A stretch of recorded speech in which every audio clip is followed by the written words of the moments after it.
Bonsoir à tous, bienvenue. Parlons santé pour ouvrir ce flash d'information. Quelques 8,2 millions de nouveaux cas de tuberculose ont été diagnostiqués l'an dernier dans le monde. Le nombre le plus élevé jamais enregistré depuis que l'OMS a commencé son suivi il y a près de 30 ans. Le rapport annuel de l'Organisation mondiale de la santé sur la tuberculose, publié hier, met en évidence des progrès mitigés accomplis dans la lutte mondiale contre la maladie, avec notamment des difficultés persistantes comme le sous-financement majeur, indique-t-elle dans un communiqué. Et puis, c'est un ouf de soulagement pour les élèves affectés à Bokanda, localité située dans la région d'Unzi, qui avait du mal à se trouver des tuteurs. Un véritable casse-tête pour leurs parents. Une ONG vient de construire un centre d'hébergement avec toutes les commodités. Aujourd'hui, ces élèves issus de familles démunies peuvent étudier en toute quiétude et avoir de bons résultats scolaires. Reportage Franck Quadio. Depuis la classe de 6e, je loue maison. Parfois, c'est difficile car on n'a pas à manger et il y a aussi des problèmes d'eau. À chaque fois, on doit chercher de l'eau à midi pour pouvoir nous laver pour aller en classe. Moi, je suis doublé en faillite. L'année passée, il n'y avait pas de courant. Il y avait problème d'électricité. Voilà, ici, il n'y a pas de courant, il n'y a pas d'eau. Les difficiles conditions de vie de ces élèves, qui ne sont pas des cas isolés à Bokanda, vont bientôt prendre fin. Pour certains de leurs condisciples, avec l'ouverture du centre d'hébergement Espoir.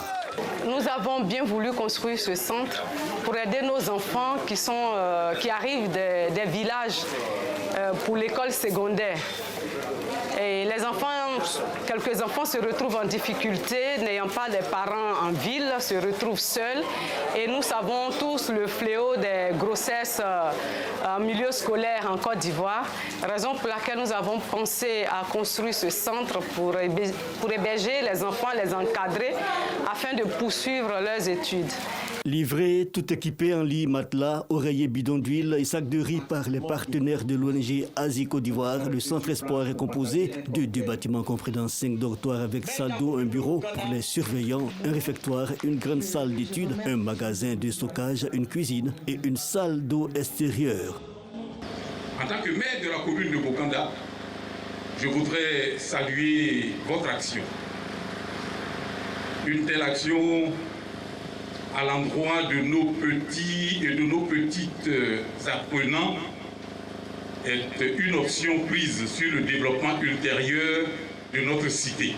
Disposant d'un espace de 9 lots urbains contigus, l'ONG Asie Côte d'Ivoire prévoit, en plus de renforcer les capacités d'accueil du centre, construire un centre de formation professionnelle qui permettra de résorber le chômage des jeunes et l'exode rural. Avant la construction de ce centre situé au quartier Bledi résidentiel, Asie Côte d'Ivoire a mené diverses actions sociales à Bokanda, dont la prise en charge complète en partenariat avec les religieuses de la communauté Sainte-Anne de 35 collégiennes et lycéennes depuis 2019. Direction la commune de Cocody où pour faciliter l'établissement des actes d'état civil, la mairie a initié un projet de rapprochement des bureaux d'état civil et les centres de santé. La phase pilote de ce projet a démarré au centre hospitalier universitaire de Cocody. Après quelques mois d'implémentation, l'heure est au bilan. Les détails avec Clément Boko à 19h30. À l'international, au Niger, le 29 juillet dernier, la justice ordonnait la remise en liberté provisoire de 4 anciens ministres du président renversé Mohamed Bazoum, arrêtés après le coup d'État du 26 juillet. Tous les 4 sont poursuivis pour atteinte à la sécurité nationale et crime de trahison. 3 mois après cette décision de la justice nigérienne, aucun d'entre eux n'a finalement été libéré. Et puis hors du continent, au moins 62 personnes ont péri dans de dramatiques inondations dans le sud-est de l'Espagne, selon un communiqué des services de secours publié ce mercredi. Elles ont semé le chaos dans de nombreux villages coupés du reste du pays, auxquels les secours s'efforcent d'accéder. Je vous retrouve à 19h30.